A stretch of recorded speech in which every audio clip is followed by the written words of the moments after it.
Rabbil Alameen wa salatu wa salam ala Rasulallah. Assalamu alaikum wa rahmatullahi wa barakatuhu. We will continue with our Seerah session, inshallah. So, last week we were discussing the migration to Abyssinia. We discussed the first migration of Abyssinia. We discussed the reason why Muslims have to migrate to Abyssinia. Why? Because the prosecution of Muslims increased in Mecca. In Mecca, they were being prosecuted, very badly. There was mental torture, there was physical torture, there was emotional torture. And when the torture becomes unbearable for them, then Prophet Muhammad SAW at that moment allowed them to migrate. And he allowed them to migrate to Abyssinia. Why Abyssinia? Because Abyssinia, or Ethiopia in today's world, Ethiopia at that time has a king, and that king was known for being just. So Prophet Muhammad SAW knew about this king, and Prophet said, "Okay, if you cannot tolerate the prosecution anymore, then you can migrate to Ethiopia because Ethiopia has a king there who's a just king. That king happens to be a Christian king, and so Ethiopia was not very far from Mecca. It was quite close by as well. So the other reasons the scholar says could be because there was a just king. That's one reason for sure. But the other reasons could be because it was close. People some are somewhat maybe familiar with their culture, maybe somewhat knew their language as well, maybe somewhat knew some people here and there in Ethiopia. So that's why it becomes easy compared to migrating any other place. So for that reason, so Muslims migrated, but a very small number of them migrated. Why? Because it was difficult. It was really difficult to migrate. Even in present time, it is difficult to do a migration. Migrate from one country to another country. You are leaving everything behind, and you're going to a new country or new place. That new place will have new culture, new language, maybe new people there. You have to build relationship there and all that, right? So it's very difficult even in present world. Although present world we have not many means now with the much more easy. We have phones, we have internet, we have whatnot. We can always talk to our relatives and all that, right? But at that time it was very difficult. Plus you have to leave behind everything. You have to leave you have to leave your property. You have to leave your family members who cannot migrate with you because maybe because they didn't believe on you, or maybe they decided not to go because of other reasons. So only 12 people migrated to Abyssinia in the first migration.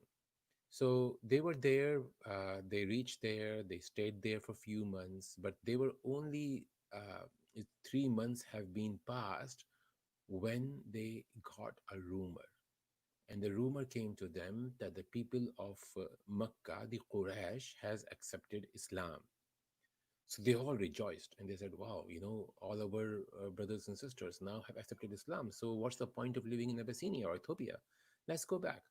So these 12 people decided to come back. What really happened was, why this rumor broke out was because uh, one time Prophet Muhammad SAW was reciting Surah Najm. And when he's reciting Surah Najm, there was these Quraysh leaders who were sitting behind the back, and they were sometimes they used to sneak out to listen what he's reciting, right? And sometimes, so they often used to do that, but what he is doing, what he's reciting. So he was reciting Surah Najm in the night, and in the Surah Najm, when ayah for sujood came, where there is a sajda tilawat or sajda sahu is there, sajda tilawat is there. So when Prophet Muhammad Sallallahu Alaihi Wasallam went into the sujood, they also went along with Prophet Muhammad Sallallahu Alaihi Wasallam in a sujood. I mean, others saw it and they saw that their leaders have gone into sujood. They thought that they also accepted Islam, and that rumor broke out. But they did not really accept Islam. They just at that spur of a moment, I think the ayah was the surah was so powerful that they could not resist and they went down in sujood as well.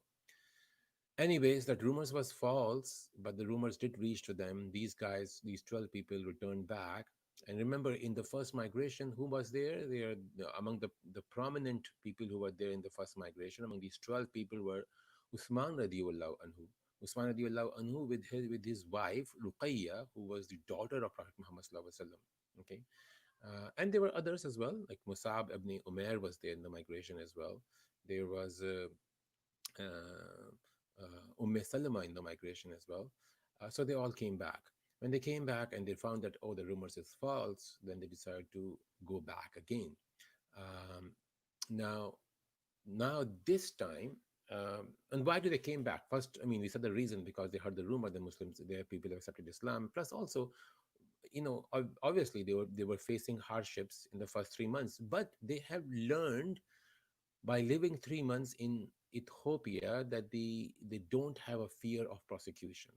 The king is just, and they are freely practicing their religion, and they have no problem from that perspective. They have a safety in their mind.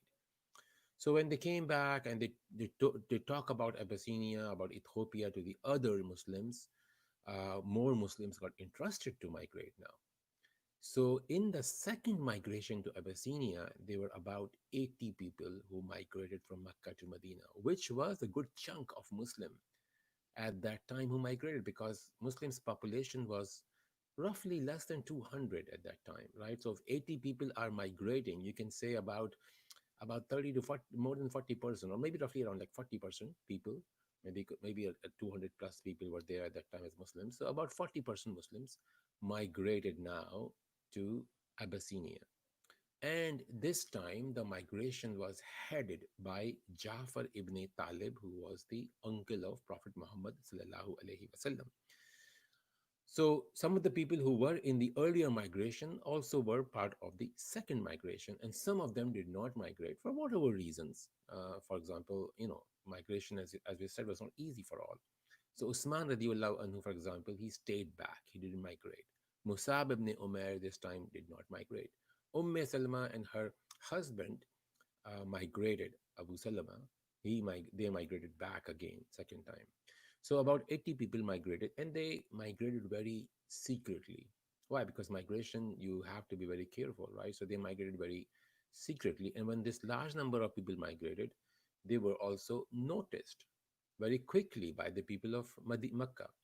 So Quraysh came to know about that, and they had a meeting. They had a meeting. They have their, they used to meeting called Nadwa. They meet among themselves, among the leaders, and decided that this is a good amount of people have left. So this is a blow to their, to Makkah, to their leadership. So they said that we have to do something to bring them back.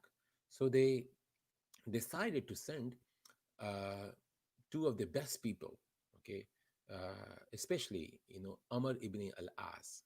Amr ibn al-As hasn't accepted Islam yet, right? So he is part of the enemy camp, and he was a very, very shrewd person, very, I'll say not very shrewd, very intelligent person. And he has been, he was known to be in the gathering of kings in other countries or emperors in other countries. He used to go and meet, so he was very familiar with the environment of of how the kings and the emperors work, right? Or how he knows the protocol, and he knows how to interact with them. And so he was very well known for that, and they have chosen the right person to go there for this job, to get these 80 people back to Mecca.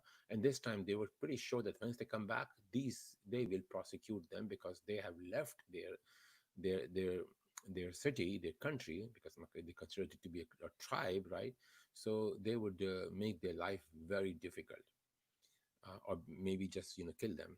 So Amr ibn al-As with another person, they reach Abyssinia, Ethiopia, and they went there with a plan. They took a lot of gifts with them, and the day they reached there, what they did initially was they actually they identify who are the wazirs of king. And once they know who are the wazirs of the king, and the king of Abyssinia was called Najashi. His title was Najashi, and his real name was Ashama. So once they know about the wazirs or the people in and around the circles of king, they bribed them by giving them some expensive gifts that they have took with them. And they actually had a conversation with them, and they, by giving the gift and meeting with them, they said, hey, you have to support us. And the wazirs agreed to support them in the king's palace, or in the king's gathering. So next day, I mean, a few days later, when the king, they appear in the king's palace, or king, court. And they in the king court, Amr ibn al-As raised a case, and he said to the King Ashama, or Najasi, or Negus in English, that they first praised the king, and then they said that, we have some runaway or renegades in your who has come to your country, into your kingdom, and we want them back. And these people, these renegades, these runaway, they painted the picture in such a way that these people are dangerous people, right?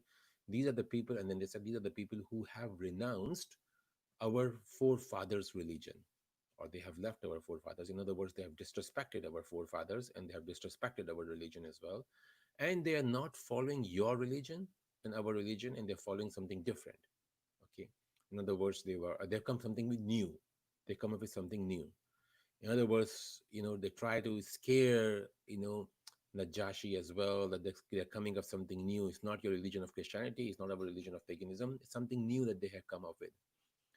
So of course, Najashi got uh, came to know about that, and when they said that, the wazir supported these people, Amr ibn al-As, and they speak on behalf of Amr ibn al-As, and they said that, you know what, we should return these people back to them, because we shouldn't have them, because these people sounds like bringing trouble to our place. Ashama, Negus, and the Jashi, he was, as he said, as Prophet Muhammad Sallallahu Alaihi Wasallam said, he was a just king. So he said, being just, he said that I would not hand over these people to you unless I hear their part of the story. I want to hear their what they say about it, right? So Najashi sent a message to the Muslims, these 80 or so, to the leader Jafar ibn Talib, that appear in the court and tell us why your people, why you left your country, or your Makkah, and why your people are upset with you. What's the issue? Why your people are upset with you? Why they want you back? What is the issue? So Jafar came to know about no, Jafar and the Muslims came to know about that they have a gathering, because next day they have to appear in the court of Najashi. So they were like, what to do, and they were worried. They were tense, because they know Amr ibn al-As. They came to know about that Amr ibn al-As is here as well, and what would they say? So they decided. Jafar decided that he will represent them, and he's a leader. He will represent them, and he will speak on their behalf, and he'll speak only the truth and nothing else. With this in mind, next day, Najashi appeared in the court. I mean, the court of king started. First, Amr ibn al-As entered. He bowed down to the king. Then Jafar ibn Talib radiallahu anhu entered, and he did not bow down. And he didn't bow down, so the wazirs made the noise and said, "Hey, you have to bow. You're disrespecting the king by not bowing down to him." And Jafar said that our prophet has told us that we shouldn't be bowing down to anyone except to the creator, to the god, to the Allah. That's the only being that we should be bowing down, not to anybody else. So when king heard that, king didn't make a fuss out of it. King said, okay, so just tell me about this your new religion, about this new prophet. What does he say? So Jafar radiallahu anhu, at that moment, he gave a very concise but very beautiful, speech, a very moving speech, um, which has a lot of actually lessons to learn. He started saying, "O King, we were the people in a state of ignorance. We were in the state of immorality. We were doing all kind of evil, fahasha sins. Okay, we were worshipping idols. We were eating the flesh of dead animals. We were committing all sort of disliked and shameful deeds. We were committing all sorts of is the dislike or shameful things. He's highlighting those, right? We used to break the ties of kingship. We used to treat our guest badly. The strong among them used to exploit the weak, and we remain in this state for a long time until Allah sent us a messenger to us. And now He's telling us, what change that messenger brought. And this messenger, so first they build the credibility of this messenger, and everything is truth, right? And they are saying one of our own people was the messenger. Allah, Allah sent the messenger among our own people, whose lineage we know of, whose trustworthy, whose lineage was great. They're telling his lineage was noble. He was a truthful person. We know about that from the beginning that he was truthful. He was a trustworthy person that we know of before even he became a prophet, and have a integrity and well known to us, and his integrity is well known to us. And he called us to worship Allah alone and to renounce the stones and the idols which we and our ancestors, forefathers, used to worship besides Allah. So he asked us not to worship these idols, these stones, and worship only the Allah, one and only one creator. He commanded us to speak the truth, okay, forbid the falsehood, okay. He asks us to honor our promises. He ordered us to be kind to our relations. He ordered us to be helpful to our neighbors.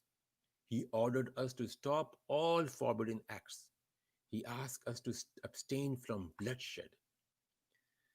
He asked us to avoid false witness. He asked us not to take away the orphan's property. He asked us not to slander chaste women. He ordered us to worship Allah alone and not to associate anything with Him. He asked us to uphold prayer or salah. He asked us to give charity or zakah. He asked us to fast in the month of Ramadan. We believe, or he asked us to fast. We believed in him and what he brought to us from Allah or God, and we started following him in what he has asked us to do. We like the religion, we like what's coming from Allah subhanahu wa ta'ala. We believed on him, so we started following on him. And he asked us to do, and we keep away from what he forbade us from doing. So whatever Allah has asked Prophet Muhammad sallallahu alaihi wasallam to let the people know, or they are forbidden to do, we started doing that. When we started doing all that, okay, and everything he mentioned, I mean, if you look at that, they're all good things, right? Thereupon, our king, thereupon, O king, our people attacked us. They didn't like it. They punished us. They oppressed us. They pushed us to renounce our religion. They did all kind of oppression on us, started doing all kind of oppression on us to make us renounce this religion. They try to force us to renounce this religion. They want us to take back to the old immoralities and the old ways of the worshipping of idols. They made our life so intolerable that we have no option left but to migrate. So we left for your country. We choose your country before others because we felt like we will have some protection, some safety in your place, hoping we are going to live in a place where there will be a justice and peace. So that's why, we are here. So the speech was really powerful. And when he finished the speech, of course, because the response was so great from Jafar, Negus was moved. Negus was completely moved by this. He really liked what Jafar said. And I mean, you look at the speech, you will find the way, if you analyze it, the speech has a dawa in it, a message, right? The speech is filled with emotions. The speech has it talks about justice. The speech talk about the generosity. The speech talk about the general common sense, and of course the religion, right? So Nicholas was so impressed, and he said, "Well, you know what? Do you have something of what the prophet that you call Prophet Muhammad? Do you have something from him that he said is coming from God, or any revelation from him?" And Jafar said, "Yes, I do." So he said, "Okay, can you recite that to me?" So Jafar radiallahu anhu picked the Surah Maryam, and he recited the first portion of Surah Maryam, or the chapter of Mary. So there's a whole chapter of Mary in Quran, right? So he recited the Surah Maryam, and what look at what what he chose was so perfect for that occasion too, because Negus, as was a Christian, right? So he understand who Mary is. He know the story of Jesus, right? So Jafar recited Surah Maryam in the court of Negus, and that moved Negus so much that Negus got tears in his eyes. And he said, "The message of your prophet and that of a Jesus came from the same source." He made this a statement. And he said, "Go, for by God, I will never surrender you to these people. You can stay in my country. Stay there. Stay where nobody, I'm not going to let you do that. Let you give it to these people." So, of course, it was a defeat for Amr ibn al-As and his fellow. So Amr ibn al-As and his companion, they left the court, and his companion was very sad, and that he couldn't do anything. But Amr ibn al-As, as a smart he was, he said, "You know what? Don't lose hope. I will go tomorrow again. I will do with a different trick in the court of Najashi, or court of Negus." So tomorrow again, Amr ibn al-As appeared in the court of Najashi, and he said, "I have something else to tell you which I forgot to tell you yesterday." So Negus said, "What is it?" He said that these people, the prophet, the prophet Muhammad, they call him, the prophet is Muhammad, the one they call as a prophet. He preaches something blasphemous to Jesus. I mean, he says things which are blasphemous to Jesus. So which is, of course, trying to instigate that, they are saying something bad about your religion, because whose religion the Negus was following is following the religion of Jesus, Isa alayhi salam, right? Of course, religion of Jesus Islam is also Islam, right? We know that. But of the changes has happened, right? And people start worshiping Jesus as a son of God, right? Which is what not the true monotheism of Islam is. So when Negus heard that, okay, he said, "If what did they say bad about Jesus?" So Amr ibn al-As said, "Well, you should call them and ask them what they said." So Negus again sent a message to Jafar, and he said, "Well, can you reappear in the court? I heard that you talk bad about Jesus. You say something blasphemous about to Jesus." So Jafar again had a discussion among his own people, and again his people got worried, and he said, "What will you say?" He said, "Well, I will say whatever the truth is. We always will stand up on the truth, because that's what our religion is. That's what our the prophet tells us. We will speak up truth in the court of Negus." So Jafar again entered in the court. King asked him, "Hey, Jafar, what is your position about Jesus? What does your messenger's position is about Jesus? What's your religion position is about Jesus?" And Jafar responded very briefly, very shortly, and he said that Jesus is Ruh of Allah, soul of Allah, a righteous messenger of Allah given to Virgin Mary. And when Negus heard that, Negus has a twig of twig in his hand. He threw it on the ground, and he said, "By God, what you said does not exceed a little bit than this twig or what Jesus said." In other words, you're not saying anything blasphemous about Jesus. You're not doing anything bad about Jesus. This is who Jesus was. So again, Amr ibn al-As failed in his attempt, and Amr ibn al-As and his companion have to do nothing but to return back, and Jafar and his people were safe, and they actually stayed in Abyssinia for 14 years after that.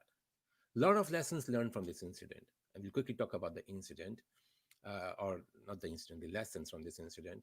Number one, what we learn from this is the whole story is that if you are allowed to migrate to a non-Muslim country, if you are having a prosecution, even in a Muslim country, if you're having a prosecution, you can migrate to a non-Muslim country. There's no issue with that. If you have a prosecution in a non-Muslim country, you can migrate to another non-Muslim country or a Muslim country. You're allowed to, but if you cannot bear the prosecution. Number two, you stand up on what you believe.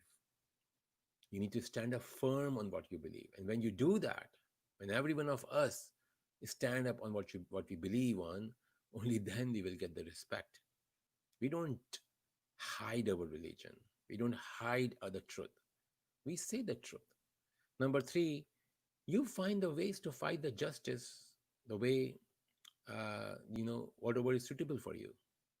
For example, in today's world, we have court system, so you use the court system to fight against the oppression. In today's world, for example, I know we are going through this prosecution on the black community. We need to stand up against the prosecution, and we fight the oppression peacefully using the means that is available, which is the court, which is the media, which is the internet, which is the public pressure, which is all the ways that people use peacefully to fight against the oppression. That's the means we have to use. And we need to have a speaker who the person who should be in forefront, the person who talks in public, the person who represent you, that person should knows how to speak effectively. Not everyone have that skill of speaking effectively. So the one who should be speaking on behalf of the Muslims should be the one who has a wonderful or great communication skills, just like Jafar had in this case. uh, and that is what important. Negus, after hearing the speech of Jafar and the discussion and he came to know about Prophet Muhammad Sallallahu Alaihi Wasallam and the revelation, Negus accepted Islam, although he did not make it public. He Because there was a big uproar, or there was a lot of noise, and he thought that he would lose his kingdom. So he remained as a king, but he hid his religion. He accepted Islam, and he was in communication with Prophet Muhammad Sallallahu Alaihi Wasallam, and he died as a Muslim. And Prophet Muhammad Sallallahu Alaihi Wasallam, actually, when he got the news that he died, Prophet Muhammad Sallallahu Alaihi Wasallam did his or prayed his janaza or funeral prayer remotely. So yeah, even at that time, the remote janaza prayer is allowed. So he prayed his janaza or funeral prayer remotely. Negus died way later in the Medina period, 14 years later, but he did accepted Islam. So you can see how we can address the oppression, how we can address, how can we give the effective dawah to the others, and what the effect of that is um, to the others. With this, inshallah, we will stop. Once again, before I stop, I would encourage all of you to support Guidance College. A new semester is starting, and the summer semester is starting very soon. Go find the courses online on the guidancecollege.org. Pick up the course. All the courses are amazing courses. All the shayukh are amazing. You will have a wonderful experience at Guidance College. I can assure that. I know a lot of shayukh there who are a wonderful teacher, and you can find them online in the lectures as well, inshallah. May Allah make us, all of us, to follow the teachings of Prophet Muhammad sallallahu alaihi wasallam. May Allah make us one of those who will be raised in after on the day of judgment with Prophet Muhammad sallallahu alaihi wasallam, and will enter Jannah along with Prophet Muhammad sallallahu alaihi wasallam. Assalamu alaikum wa rahmatullahi wa barakatuh.